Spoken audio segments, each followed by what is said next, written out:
ఉదయాన్నే వెళ్ళి పాల షాప్కి వెళ్ళి పాలు కొనుక్కొని వచ్చి మొట్టమొదట మన పిల్లవాడికే పాలు తాపిస్తున్నాం. ఎందుకంటే స్కూల్కి వెళ్ళాలి, పాలు తాగితే ఆరోగ్యానికి మంచిది. డాక్టర్ అంటాడు పాలు తాగడం ఆరోగ్యానికి మంచిది అంటాడు. కానీ అదే పాలు కల్తీ అయ్యి విషయం అయితే అదే రోజు తన తల్లే బూస్టు, రకరకాల హార్లిక్స్లు ఇవన్నీ కలిపి ఆ పాలల్లో వేసి ఆ పాలు, ఆ కల్తీ అయిన పాలని అందరికీ తెలిసిన మనమే ఆ తల్లే నాన్న పాలు తాగని, వాడికి ఇష్టం లేకపోయినా నేను తాగను మమ్మీ, నాకు టైం అవుతుంది మమ్మీ, నేను స్కూల్కి వెళ్ళాలి మమ్మీ అన్న మనమే దగ్గరుండి ఆ పిల్లాడికి పాలు తాపిస్తున్నామంటే అది కల్తీ అయ్యేది. న్యూస్లో ఇంతమందికి మనకి తెలుస్తున్నా మనమే దగ్గరుండి ఆ తల్లితోనే తాపిస్తున్నామంటే ఇది ఎంత పెద్ద నేరం. కల్తీ పాలు మన దేశంలో పెద్ద మాఫియా లాగా తిరుగుతున్నాయి. పాలలో నీళ్లు కలపడం పాత కథ, కానీ ఇప్పుడు ట్రెండ్ మారింది. ఇప్పుడు యూరియా కలుపుతున్నారు, డిటర్జెంట్లు కలుపుతున్నారు, సింథటిక్ కెమికల్స్ కలుపుతున్నారు. ఎందుకంటే ఫ్యాట్ పెరిగినట్లు కనిపించాలని, ల్యాబ్ టెస్టుల్లో కనపడకుండా మేనేజ్ చేయడానికి. ఒక్కొక్క ట్యాంకర్లో కిలోల కొద్ది యూరియాను ఈ డిటర్జెంట్లను కలుపుతున్నారంటే ఎంత పైశాచికం, ఎంత నేరం. అది తాగేది ఎవరు? ఆ పాల కంపెనీలు కాదు, ఆ పాల కంపెనీ ఓనర్లు కాదు, మనమే తాగాలి. ఇది నిజం కాదంటారా? మీరేమనుకుంటున్నారో కామెంట్ చేయండి. ఈ కల్తీ విష పాలు తాగితే పిల్లలకు అనారోగ్యం వస్తుంది, కిడ్నీలు చెడిపోతాయి, లంగ్స్ దెబ్బతింటాయి, బ్రాంకైటిస్ వస్తుంది, క్యాన్సర్ వస్తుంది, కిడ్నీల మీద ఒత్తిడి పడుతుంది, లివర్ సమస్యలు వస్తాయి. ఇది చిన్న విషయం కాదు, ఇది నెమ్మదిగా శరీరాన్ని పాడు చేసే బాంబు లాంటిది.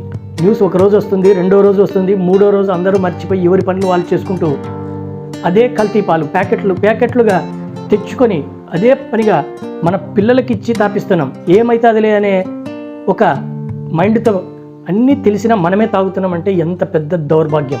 చట్టాలు ఉన్నాయంటారు, ఫుడ్ సేఫ్టీ ఉందంటారు, రైడ్స్ చేస్తున్నామంటారు, కానీ మార్కెట్లో కల్తీ ఆగిందా? లైసెన్సులు రద్దయ్యాయా? ఎవరైనా పెద్ద కంపెనీ యజమానులు జైళ్లలో ఉన్నారా? చిన్న చేపల్ని పట్టుకొని గొప్పలు చెప్పడం కాదు, పెద్ద పంది కుక్కల మీద ఎందుకు చెయ్యి వేయరు? ప్రభుత్వం చూస్తుందని కూర్చుంటే పని జరగదు. మనమే జాగ్రత్త పడాలి. FSSAI నంబర్ ఉందో లేదో చూడాలి, ఎక్స్పైరీ డేట్ ఉందో లేదో చూడాలి. అనుమానం వస్తే వెంటనే ఫిర్యాదు చేయాలి. సోషల్ మీడియాలో ఈ విషయాన్ని షేర్ చేయాలి. ఒక్కసారి ఆలోచించు, నీ పిల్లవాడు గ్లాస్ పట్టుకొని నాన్న పాలు పొయ్యని నీ దగ్గరికి వస్తే అవి విషపు వాళ్ళని నీకు తెలిసి నువ్వు ఎలా ఇస్తున్నావు? నువ్వు ఎంత క్రిమినల్? ఒక్కసారి ఆలోచించు. ఇది నిజం కాదంటారా? డబ్బు కోసం ఎవరో కల్తీ చేస్తున్నారు, కానీ దాని ఫలితం పడేది మన ఇళ్లపైనే, మన పిల్లల భవిష్యత్తు పైనే, మన పిల్లల ఆరోగ్యం పైనే.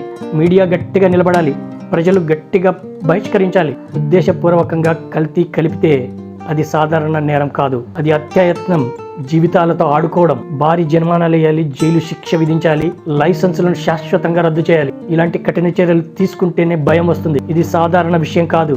ఈ వీడియో చూసి ఆగిపోవద్దు, ఇది మొదలు కావాలి.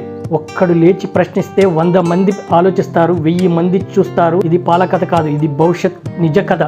పిల్లల ఆరోగ్యం మీద రాజీ పడకండి, అనుమానం ఉన్న బ్రాండ్లు వాడకండి. మీ పిల్లాడి భవిష్యత్తు కోసం మీరు ఎంతో కష్టపడుతున్నారు, ఆ పిల్లాడి చదువు కోసం ఎంతో కష్టపడుతున్నారు.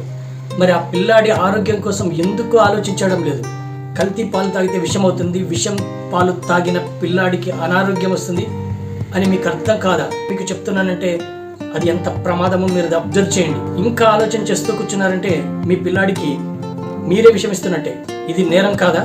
తెలిసి మౌనంగా ఉన్నారంటే ఆ కంపెనీలకు మీరు సహకారం ఇచ్చినట్టే. ప్రభుత్వాలు మారకపోయినా మార్కెట్ మన చేతిలో ఉందని గుర్తుపెట్టుకోండి. కల్తీ పాలు ఉన్నాయని తెలిస్తే ఆ కంపెనీ పాలు ఒక్క వారం, ఒక్క నెల ఆపి చూడండి, ఆ కంపెనీ షేర్లు పాతాళానికి పడిపోతాయి. సీఈఓకి నిద్ర పట్టదు.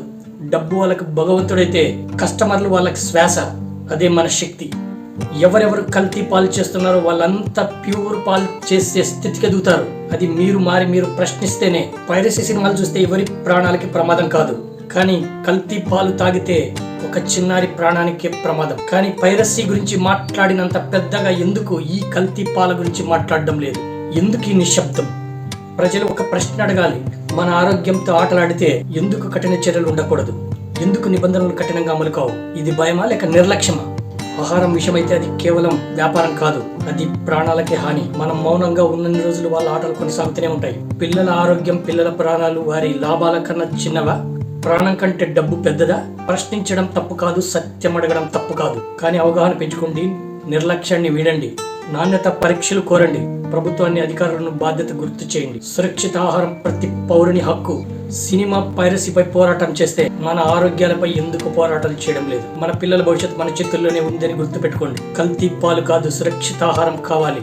అని గట్టిగా చెప్పే సమయం వచ్చింది. ఇది హెచ్చరిక, కోపం కాదు, ఇది నిజం. ఇన్ని విషయాలు ఈ వీడియో ద్వారా విన్న తర్వాత ఇంకా అదే పాలు తాగుతామంటే అది మీ కర్మ. ఈ ఛానల్ ప్రజల గొంతు. ప్రతి ఒక్కరు ఈ వీడియోని చివరి దాకా చూడాలి. అప్పుడే ఈ వీడియో ముందుకు పోతుంది. మీ అందరి సపోర్ట్ అవసరం.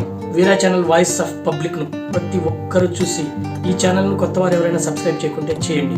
సబ్స్క్రైబ్ చేసుకున్న ఓల్డ్ సబ్స్క్రైబర్స్ కూడా ఈ వీడియోను కంటిన్యూగా చూడండి. ప్రతి విషయం మీకోసమే చేస్తున్నాను. ఈ వీడియోను ప్రతి ఒక్కరికి షేర్ చేయండి. మరో వీడియోతో మరో ప్రశ్నతో మేము ముందుకు వస్తాను.